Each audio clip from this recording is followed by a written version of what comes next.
Hello and welcome back to Game of Thrones mod for Crusader Kings 2. First of all, I'd like to apologise for there being no video on Wednesday. That's because we had an unavoidable audio issue that happened halfway through an episode, which I only found out obviously after I'd finished recording it.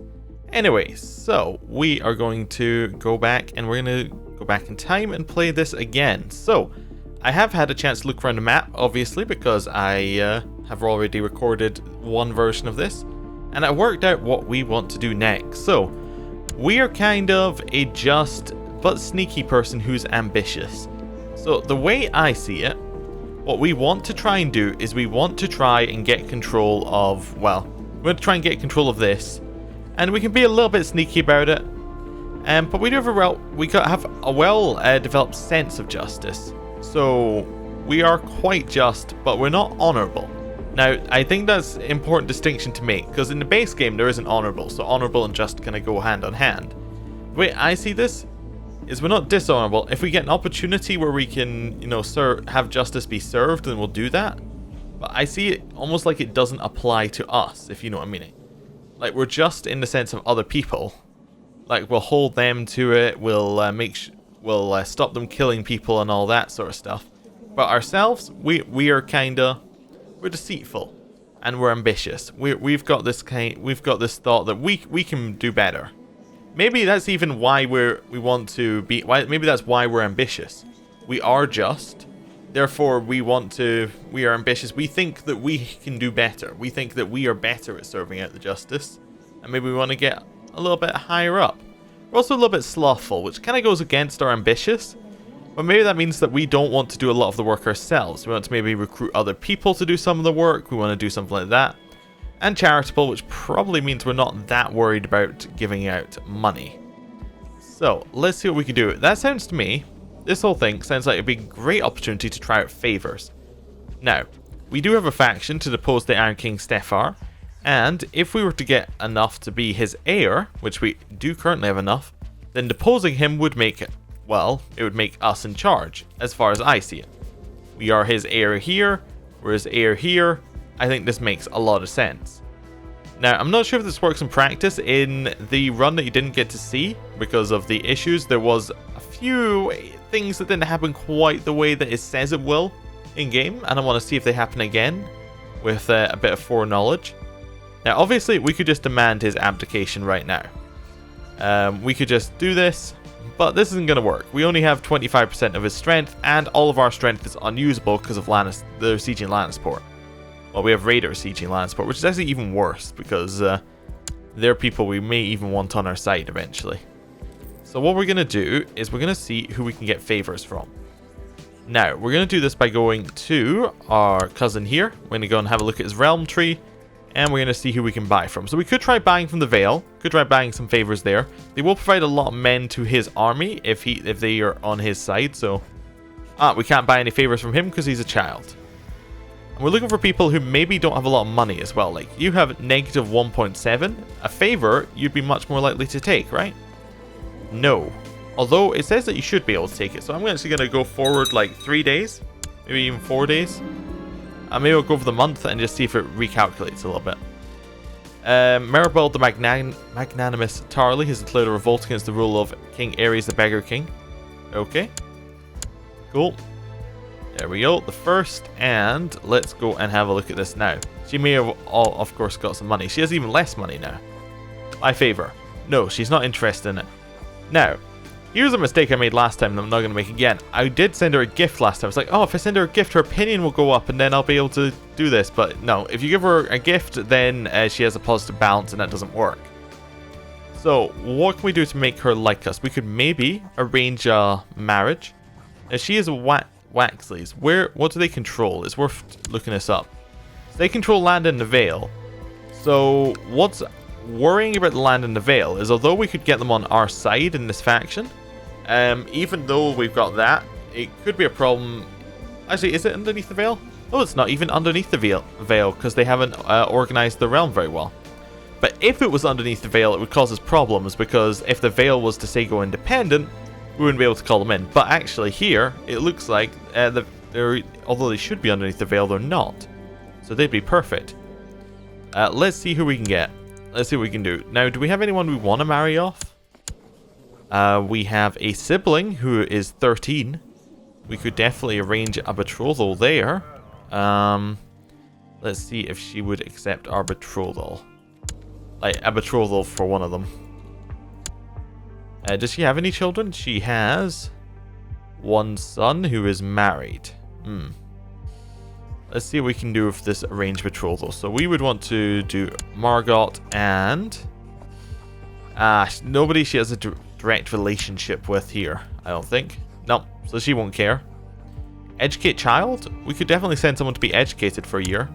Maybe even Margot. Or Helia. Oh, you could be educated there. 13. By yourself. You're not happy about that. Okay. Like, you're not getting an extra bonus out of that. Margot. That will improve your opinion. Okay, but whose opinion does it lower? Celise's by a little bit. She might become Veilman. She might become Faith the 7. However, it will get us a person on our side. Almost definitely. Let's try that. Let's see what happens. So she might accept that. Next one, Sarah. She really doesn't like us and has money. So she's out. She has money and doesn't like us. You don't have money. You don't like us, but not by as much. Well, we could buy a favor from. We'll definitely take that favor. There's ourselves. Now we've got Uthor. Uthor has money and doesn't like us. He's out. Donald. He has money and he doesn't like us. He's probably out. We should probably check these anyway, but out. Yep. Donald. Out. Stefar. He is our heir. He is also out. Euron doesn't have money. He'll take it. Good. Jamie. Linderly. Nope. You're not gonna be in here. Elise. You have money and you don't like us, so you're probably not going. We can't even buy a favor from you. You're in hiding. Okay. Eon. Nope. He's not interested at all. Morgrath. He probably isn't interested. Nope. Jakar. Jakar, you want a favor? Jakar will take a favor because he likes us. There we go. We'll buy that favor from him. Harold. Nope. Balin has money. Nope. Wolfgar. Nope. And Ethan Wilson at the very last. Nope. Okay. So we now have a whole bunch of favors that are going to come in. And we're not going to call them all in at once. We're going to wait till we're ready to declare war. And then we call all of our favors in. Then we can do it. Also, interestingly, we may have some favors with some people who are in the Crown Loyalist faction, dragging them out, and we can drag them from this faction into our own. Which means that the Crown Loyalists are a little bit stronger than they should be. That just changed right now. Yeah, your father just died, and we have a new person, Master Balin. Did we get any pop-up about that? Nope. No pop-up. But he did definitely just die. Can we get a favor from you? Nope. Okay. To the good Lord Master Josran, may you live in harmony and contentment. I'd gladly accept the guardianship contract. I should very quickly have checked whether she'll say yes to the favor now. She will. Perfect. Perfect. Waxleys have a good number of men. Oh. Okay. Oh no. Okay. Lord Paramount Ober of the Vale has usurped the lordship of the Bloody Gate from Lord Marwyn of Green Fork. So, what happened here is, let me see here. I think the Reach just usurped for the Vale. Let's see where it is. The Eastweld War for Uberslim on the Vale has ended. Lord Paramount Marwyn of the Vale lost. So Lord Paramount Marwyn is no more. And now Ober, Linderly, who I believe also controls the Reach. Oh no, is under the Reach then, presumably. Yeah, what else? Does he control nothing else? He must control something in the Reach. Interesting that he doesn't control anything in the Reach, but is technically still underneath it. Aerie, obviously not. Lordship of Giant's Lance, obviously not. Yeah, weird. Anyway, it must be because whoever was pressing the claim was in the Reach. Nope. I have no idea why this went underneath the reach, but whatever. It's underneath there now. That's a problem. Because we just got a whole bunch of favors. Yeah, fantastic. We just got a bunch of favors with people in the reach. Good job, us. So we got the swords, and we have stone troop and the far winds, but we don't have the rest. The rest aren't joining us. That's not good. Okay, well, let's see what we got here. We're still on our reaving, of course. Ironborn longships cut through the water swift and sure, hence we have successfully pursued a small merchant fleet.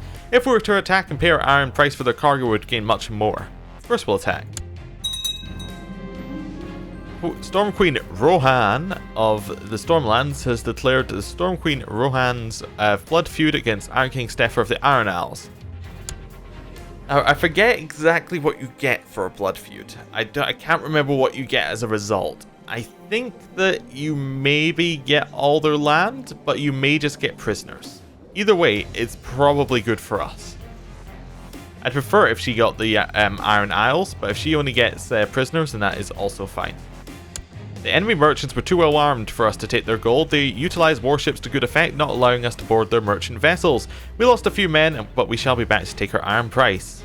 Oh no. Not good at all. New important decisions. That's the same important decision, actually. Although we are becoming a stronger part of our liege's strength, because he's losing strength and we are gaining strength. However, we also can't gain any back because they're sieging Lannisport. I'm not having much luck spying on Iron King Stefar. Perhaps I should focus my efforts elsewhere. I'm sure he's up to something. Are we still heir? We are indeed still heir. Travelers bring rumors of fire and blood. They say it drags us once more, and that Coloco Mager now rides Vedarglian into battle. Alright, good for him. Definitely. Bastard Mager. Reaving has come to an end. We have returned from across the sea after buying the old way of reaving and pillaging like true Ironborn. We have gained much respect for our daring and ambition. Fantastic, and the regency ends. Our wife is no longer our regent. Some people are being banished. Not really a problem. Not really a problem at all. Gravelers bring rumors of fire and blood. They say that dragons live once more, and that Vakar Botagonar now rides Duskfire into battle. Wow, that's an older dragon. Definitely. More impressive. More impressive. Right. Still waiting for these guys here, the Lannisters, to actually get their sieges gone. What's the war for? Castle Rock, so they should be able to take it. Oh, Manfred Ironfoot died bedridden and infirm. He was the person who used to be our liege, but was no longer. Well, not our liege, but well, I suppose he was our liege, but our previous ruler's liege, like Viken's liege. I've learned from my little birds that Iron King Stefar plans to travel the realm incognito for a lark, mingling with the common folk. He will only be protected by 2 loyal friends during this little adventure, a great opportunity to have him abducted if I wished. Sure, let's do that. We caught him! And my hireling thugs managed to waylay Iron King Stefar and brought him to me in a sack. Oh. Oh, he's decided to offer me the position of advisor, have you? Definitely, yeah. I think I'm going to offer you the position of... do we want him to abdicate, or do we want to just kill him? Well, I mean, what are our options with him? Now that I went back and forward a couple bits to try and find out. House arrest? No. Oubliette? No. Drown him? I don't really think I want zealous. I also don't... I guess that seems like a zealous thing to do, drowning him. Execute. The lords of the free cities of the Iron Isle will lower their opinion of me. It would definitely be the easiest option. Yeah, I think we'll just execute him. Now, I know that that's not a just thing to do. But we're not honourable, we're just. I don't know, it's kind of interesting. I don't entirely know how to get the deceitful, ambitious, just person who's not honourable. That's a very odd kind of person to try and get in the head of. I think we're going to kill him. I think we'll just live with the consequences. We'll be just from a ruler standpoint, but not from a any other kind of standpoint. Excuse me? News from the Iron Isles. J.K. Sor has been elected the new Iron King in the city selection. But why? Yeah, why? This doesn't make any sense. Why is he the heir? This is what happened last time as well. We were the expected successor. We had the most votes, with the highest respect, and then we did not become his heir, and our campaign fund was spent. Like, we were the heir. We spent the campaign fund. There was zero chance he could become in charge because he had no, like, he didn't have a house. As you can see here, he had 0 houses. Right? I think. Maybe he did have a house and then... No, I think he inherited the previous... Right. Let's have a look at the Sor line. Is there a better way of doing it? No. Okay, so they came from Celtigar. I don't know why he inherited.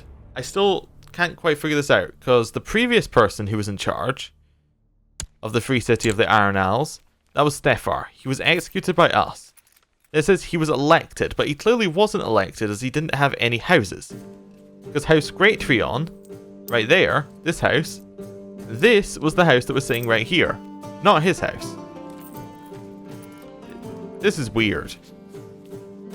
This is definitely weird. It's uncalled for, and...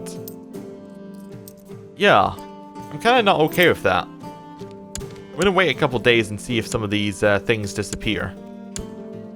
Right. With the death of Iron King Stefar, the noble House Great Treon has faded away. This leaves the way open for House Sor to rise to the forefront of politics in the Iron Isles under the leadership of Lord Master Jakar. Do you think what happened, right? Do you think we killed him? Then the game said, okay, that house is extinct. It bugged out and created a new house that for some reason its respect was high enough that it then knocked us off and then put him in charge. This seems like it is bugged. Personally, I think that's bugged. I think this bit here is the main sign of a bug happening. I may console command that one. I may do something a little bit odd. Anyway. All hail His Grace Iron King Jakar of House Sor, King of Salt and Rock, Son of the Sea Wind, Lord Reaper of Harlow Hill, and Protector of the Iron Isles. Definitely curse his name. Yeah, and now we're in a faction to take over his land, but that faction shouldn't exist either because... yeah, that faction shouldn't exist because we are, like... because that was against the previous Iron King. Not against him. So there's actually no way that Jakar Sor should have this. Is there a way... Anyway, I'll look at this between episodes. Thank you for watching, and I will see you next time. Goodbye.